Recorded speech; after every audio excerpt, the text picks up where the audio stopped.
어느덧 싱그러운 생명의 기운이 감도는 맑은 흰 꽃들의 정원 여백에 가만히 귀를 기울이게 되는 계절이 왔네요.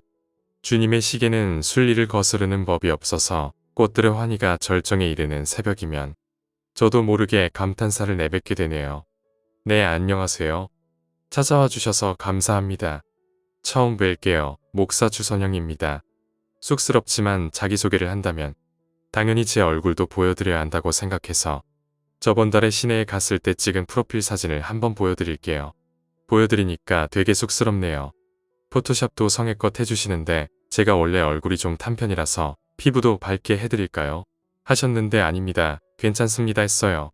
고등학생 때부터 알바를 좀 많이 해서 그런지 몰라도 그때부터 흰머리가 많이 나더라고요.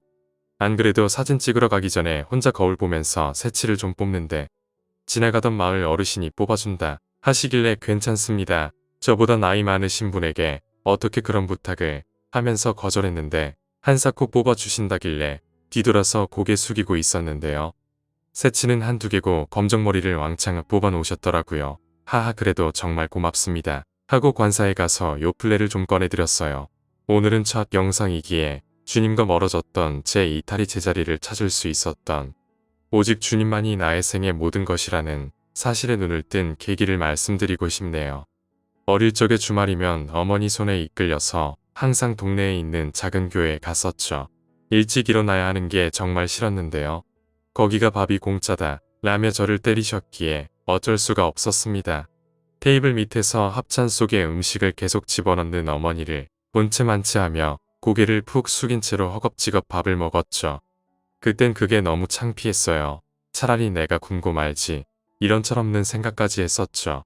저희 모자가 하다못해 주말 예배를 참석하는 것도 아니고 한 끼 식사하고 가는 거면 모르는데 계속해서 밥을 저렇게 몰래 가져가니까 다른 분들이 경비 집사님께 말을 해서 주차장에서 그러시면 안 된다고 한 소리를 들었어요. 속으로 차라리 이렇게 돼서 다행이다. 이제 엄마가 교회 가자고 깨울 일이 없을 테니까 하면서 너무 신났는데 주말이 되니 이번에는 저 혼자 가서 몰래 밥을 퍼오래요. 어떡하겠어요. 아주 죽상을 하고 교회로 걸어갔는데 제가 너무 놀란 게 그날은 눈앞이 안 보일 정도로 눈이 펑펑 내렸는데 목사님이 교회 정문 앞에서 저를 기다리고 계셨습니다. 같이 손을 잡고 담임 목사실에 들어가니 제게 눈을 맞추면서 하시는 말씀이 넌 이름이 뭐냐? 그리고 배고프면 평일에도 와라. 엄마도 모시고 와도 된다고. 초등반에도 들어와라. 쭈뼛쭈뼛하면서 제 이름을 말하니 어린 마음에 이 상황이 너무 쑥스럽고 창피한 겁니다. 그래서 나는 하나님 안 믿어요 하고 소리를 빽 질렀는데 화를 내실 줄 알았는데 내 이름이 너무 아름답다고 도리어 웃으시는 겁니다. 그때 제 성격이라면 아니 무슨 남자한테 아름답대 이러면서 투덜댔을 겁니다. 그런데 목사님의 그 말을 듣자마자 눈물이 막 나오는 거예요. 정말 주체할 수가 없을 정도로 목사님 못에 눈물 콧물을 다 묻혀가면서 울었었죠. 그러면서 제게 어린이 성경 구절이 적혀있던 책을 주셨어요. 식당에 가서 밥을 한가득 담아주시는 건 물론이고요. 그날 밤 집에서 혼자 두근거리며 책을 펼쳤는데요. 이 충격을 아직도 잊지 못하겠습니다. 아니, 아마 죽을 때까지 잊을 수 없겠지요.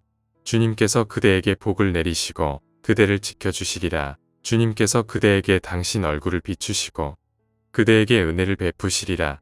주님께서 그대에게 당신 얼굴을 들어보이시고 그대에게 평화를 베푸시리라. 이 민수기의 축복을 제대로 이해하지 못할 때였는데도 그 말을 몇 번이고 다시 읽으며 가슴에 새겼습니다.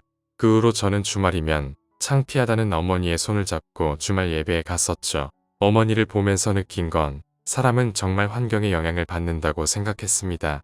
햇볕 잘 안 드는 집 말고 밝고 활기찬 데서 다 같이 노래도 부르고 기도도 하니까 정말 사람이 밝아지시더라고요. 너무나도 행복했어요. 주님의 광채가 제 삶을 비춰주는 것 같았죠. 아버지는 제가 교회에 다니는 걸 아시곤 남자가 교회를 다니냐고 엄청나게 때리셨어요. 정말 팔에 피멍이 들 정도로 맞았는데 제 열망과 열정을 막을 수는 없더라고요. 그나마도 가끔 받던 용돈을 겨우겨우 모아서 샀던 성경책이나 그런 것도 다 내다 버리셨습니다. 밤에 기도하고 자려는데 아무것도 없는 거예요. 그래서 종이에 십자가를 그려놓고 간절히 기도했습니다. 이때까지만 해도 내가 무엇을 위해 기도해야 하는지, 이 기도의 진정한 의미가 무엇인지 몰랐었죠. 그전부터 맞고 살아서 맞는다고 기죽지도 않았습니다. 그런데 지금 생각해보면 정말 아무것도 아닌데 참 눈물이 났던 일이 목사님이 크리스마스라고 저희 집에만 양념통닭을 보내주셨어요. 지금도 생생하게 기억이 납니다. 물건이 난잡하게 있는 식탁 위에 호일이 깔려있는 박스 안에서 따끈한 김이 모락모락 나는 양념통닭이요. 같이 왔던 무봉다리까지 생각나네요.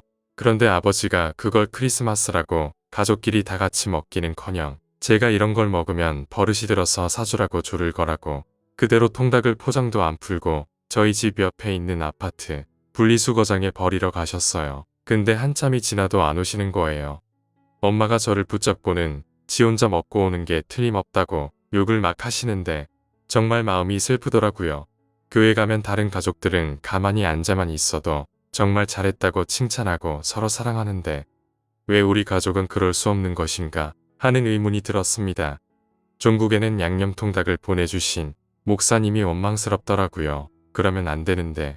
그래서 목사님에게 말하다가 울었습니다. 집을 나가고 싶다 이런 말까지 하면서 그런데 제게 뭐라 하셨냐면 제 아버지를 위해 기도하자고 하셨습니다.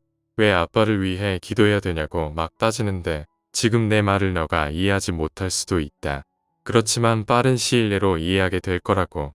너는 그런 훌륭한 사람이 될 거라고. 이 말은 어렸던 제게 큰 울림으로 다가왔습니다. 이 목사님이 제 은사님이십니다. 중학생 고등학생이 돼서도 언제나 기도했습니다. 항상 주님을 생각했습니다. 처음에는 나를 위해서 시작해 우리 가족, 우리 교회 사람들까지도 그러다 내가 다니는 학교 친구들, 나아가서는 내가 만나는 모든 사람을 위해 기도하겠다고 감히 주님께 약속했습니다. 반에서 저는 그냥 종교쟁이, 교회 다니는 놈 그렇게 찍혔어요. 학교에 어디 교회 아들들도 많이 다녔는데 그 친구들도 저를 인정할 정도였습니다. 주말엔 알바 가기 전에 봉사도 했었는데 얼마나 많은 사람들이 나의 작은 도움을 애타게 기다리고 있었는지 깨달으니까 부끄럽더라고요. 아, 내가 교회 좀 다니고 기도도 열심히 한다고 우쭐해 있었구나. 진정으로 눈을 떠야 하는 건 나 자신이었구나 하고요. 이 모든 일련의 과정들이 모두 주님 덕분이라 믿어 의심치 않습니다. 제 은사이신 목사님을 만난 것도 자존심이 더 중요하셨던 아버지와 자식을 굶길 순 없으니 밥을 얻어 먹어야 했던 어머니를 만난 것도 다 돌이켜보면 저를 위한 것이자 모두 주님의 축복입니다. 교회에서 알게 되었던 분들이 정말 많은 도움을 주셨고 고등학생 때 야간 알바 끝나고도 봉사를 오냐며 제게 참고서를 챙겨주신 분들이나 사랑니 때문에 아파하자 모든 치과 치료를 무료로 해주셨던 분도 있었습니다. 행복을 느끼는 이들은 진정 그 행복에 감사드릴 수 있습니다. 그 같은 감사가 있을 때 다른 이들에게도 그 복을 내릴 수 있으며 복을 조금이라도 나누려는 노력이 생길 수 있습니다. 그리고 나누었던 복은 다시 자신에게 돌아오는 법임을 하나님의 축복은 분명 돌고 돌아오는 은총인 것이죠. 저는 항상 이 자리에 서 있겠습니다. 바쁜 일상 속에서 때로는 주님과 행복의 가치에 대해 잠시 있더라도 뒤돌아 봤을 때 우리가 결집할 수 있도록 모두를 위해 기도할 수 있게 제가 이 자리에 있겠습니다. 그런 목사가 되도록 저는 평생을 노력할 것입니다. 한적한 시골, 담임 목사라고 부르기도 어려운 교회 재정이지만 젊은 사람이 왔다며 웃으며 맞아주신 마을 어르신들이 있으신 곳에서 또 행복을 느끼고 있습니다.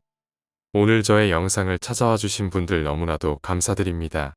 다음 영상으로도 꼭 찾아뵙겠습니다. 하나님의 평화가 모든 가정에 가득하길 빕니다. 그 같은 복을 받은 우리는 진정 행복한 사람들입니다.